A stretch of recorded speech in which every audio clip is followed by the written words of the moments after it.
Sir agriculture land cell की है 6 lakh rupees में और रजिस्ट्री हुई है 37,50,000 रुपीज की, और वो आपके एआईएस रिपोर्ट में शो हो रही है कि सर आपने 37,50,000 रुपीज की आपने प्रॉपर्टी सेल की है, जबकि एक्चुअल में आपने सेल की है ओनली फॉर 6 लाख रुपीज की। अब सर उसको आप इनकम टैक्स रिटर्न के अंदर किस तरह से शो करेंगे और किन किन बातों का आपको ध्यान रखना होगा, यह सब कुछ आज के इस वीडियो में हम डिटेल में बात करने वाला है।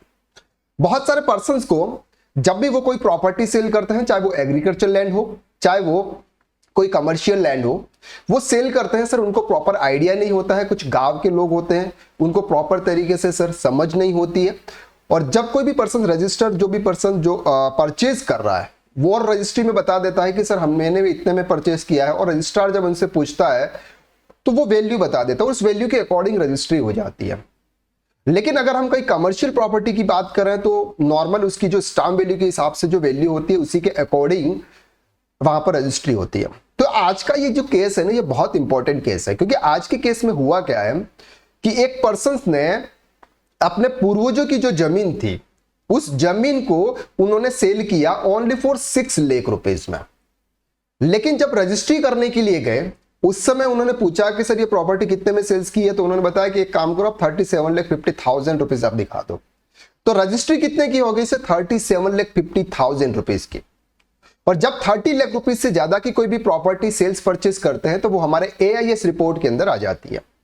और इसी तरह से इनके भी एआईएस रिपोर्ट में आ गई है, यहां पर ये प्रॉपर्टी आ गई है सर, आप यहां पर देख सकते हैं 37,50,000 रुपीज। और यहां पर जब उन्होंने फीडबैक बताया, और फीडबैक में उन्होंने यहां पर सर कौन सी प्रॉपर्टी बताई है? Residential property. जब रजिस्ट्री हुई, रजिस्ट्री में उन्होंने बताया कि सर ये रेजिडेंशियल प्रॉपर्टी है, जबकि वो एग्रीकल्चर लैंड है और वैल्यू भी उसकी 6 लाख रुपीज है। और यहां पर सर उन्होंने फीडबैक दिया, और फीडबैक में उन्होंने बताया कि सर ये जो है ये रूरल एग्रीकल्चर लैंड है। अब बात करते हैं कि सर इसके लिए आपको क्या क्या ध्यान रखना है फ्यूचर में, अगर इसका कोई नोटिस आता है तो हमें क्या डॉक्यूमेंट देने, वह सब कुछ डिटेल में मैं आपको आराम से बताऊंगा। सबसे पहले तो सर यह बात है कि प्रॉपर्टी जितने में आपने सेल की है, जैसे फॉर एग्जांपल इस पर्सन ने 6 लाख रुपीज में यह प्रॉपर्टी सेल की है, तो रजिस्ट्री भी उतने ही अमाउंट की होनी चाहिए थी, और उनके बैंक अकाउंट में भी उतना ही पैसा उनके बैंक अकाउंट में आना चाहिए था। हुआ क्या कि सर 2 लाख रुपीज तो उन्होंने कैश लिया है और 4 लाख रुपीज उनके बेटे के अकाउंट्स में यहां पर अकाउंट में पैसे आए। रजिस्ट्री किसी और के नाम से हुई है, पैसे किसी और के अकाउंट में आए और आधा पैसा उनके पास में कैश में आया है। लेकिन रजिस्ट्री की वैल्यू 37,50,000 रुपीज है, यानी कि 37 लाख रुपए की रजिस्ट्री वैल्यू है, जबकि 6 लाख रुपए में से 4 लाख आपके बैंक अकाउंट में आए। इसका मतलब यह है कि अभी तक आपके पास में सिर्फ 4 लाख रुपए ही आए। तो नॉर्मली केसेस में क्या होता है कि जितनी की वैल्यू की जो रजिस्ट्री होती है उतना अमाउंट उसके बैंक अकाउंट में आता है, यानी कि रिसिप्ट होता है, तब जाके वो रजिस्ट्री होती है। लेकिन गांवों की रजिस्ट्री थोड़ी सी अलग होती है, वो अपने हिसाब से रजिस्ट्रार के अंदर कराते हैं, तहसीलदार के थ्रू करवाते हैं। तो बहुत सारे केसेस में अपने हिसाब से मर्जी में वो अमाउंट डाल देते हैं, और वो अमाउंट उन्होंने 37,50,000 डाल दिया। अब सर इसको इनकम टैक्स रिटर्न के अंदर दिखाना है कि नहीं दिखाना है। अब हम ये मान के चलते हैं कि सर ये एग्रीकल्चर लैंड थी, इसलिए हम उसको एग्रीकल्चर लैंड आपकी कैपिटल एसेट्स में नहीं आती है। जब कैपिटल एसेट्स ही नहीं होती है तो उस पर कैपिटल गेन एराइज नहीं होता। जब कैपिटल गेन एराइज नहीं होता है तो उसको हमको इनकम टैक्स रिटर्न के अंदर नॉर्मली शो करने की नीड नहीं होती है। अब यहां पर उनके एआईएस रिपोर्ट के अंदर एसएफटी में आपको वहां पर ट्रांजेक्शन दिख रहा है, तो यहां पर अगर हम इसको इनकम टैक्स रिटर्न के अंदर नहीं दिखाते, क्योंकि उनकी कोई परचेज वैल्यू नहीं है, क्योंकि ये पूर्वजों की जमीन है।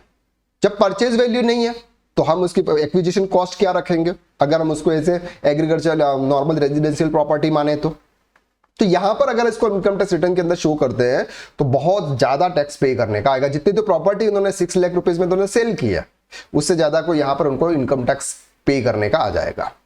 तो अब इसको हम इनकम टैक्स रिटर्न के अंदर शो नहीं करते। अब सर अगर इनकम टैक्स रिटर्न के अंदर शो नहीं करते हैं और बाद में अगर इनकम टैक्स डिपार्टमेंट की तरफ से अगर कोई नोटिस आया, स्क्रूटनी आई, तो आपको रिप्लाई कैसे करना है? तो सिंपल सी बात है, एक आप उस डेट में एक एग्रीमेंट बनवा लें, जो भी आपकी पार्टी है, यानी कि जिसको आपने गुड्स लैंड सेल की है, उसके साथ में 500 रुपए 1000 रुपए के एग्रीमेंट पे क्या होता है, स्टाम्प पे एक एग्रीमेंट बनवा ले कि ये जो प्रॉपर्टी है, ये इतनी प्रॉपर्टी है, इतनी जमीन है, और 6 लाख रुपीज में मैंने आपको सेल्स की है, और इसके एवज में मेरे पास में 4 लाख रुपए मेरे बेटे के बैंक में अकाउंट में पैसे आए और 2 लाख रुपए कैश में आए हैं। इस तरह से आप एक प्रॉपर एग्रीमेंट बनवा लें, उसमें एग्रीमेंट की नोटरी करवाएं और सामने वाला पर्सन जो भी जिसने भी परचेज की है उनके साइन, आपके साइन। ये कब कराना है सर? जिस समय आपकी रजिस्ट्री हो रही होती है उसी की डेट के आसपास में आपको ये एग्रीमेंट करवाना होता है।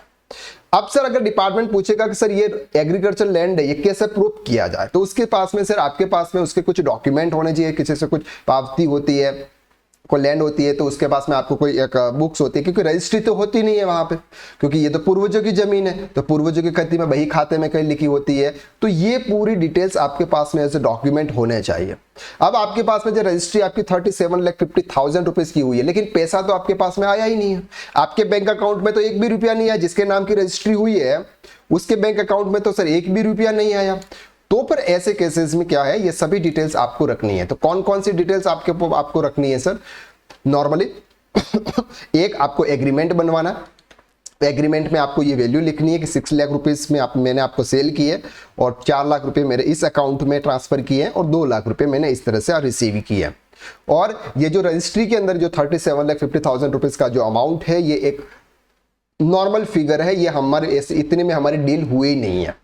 और हमारी ये जो लैंड है वो एग्रीकल्चर लैंड है और इसके ये हमारे पास में डॉक्यूमेंट है।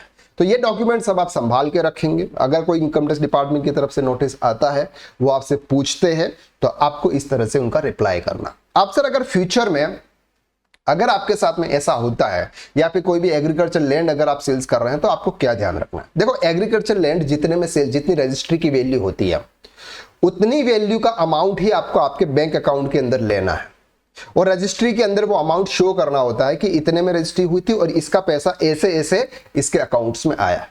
अगर इसके ऊपर में अगर आपको कोई डील होती है, जैसे फॉर एग्जांपल 10 लाख रुपीस में डील हुई लेकिन रजिस्ट्री 8 लाख की हो रही है, तो ऊपर का जो 2 लाख रुपए है ये आपको कैश में लेना होगा। क्योंकि अगर आप 10 लाख रुपए लेना चाहते हैं अपनी बुक्स में तो आप ले भी सकते हैं, क्योंकि उस पर आपको कैपिटल गेन पे करना पड़ेगा। अल्टीमेटली यही है, क्योंकि 10% का रूल्स होता है कैपिटल गेन के अंदर। अगर आप स्टाम्प वैल्यू से अगर 10% से ज्यादा की अगर आप कोई भी प्रॉपर्टी सेल्स करते हैं तो आपके एक्चुअल कॉस्ट जो सेल्स की है वो फिगर आपको सेल्स वैल्यू में आपको लेना होता है।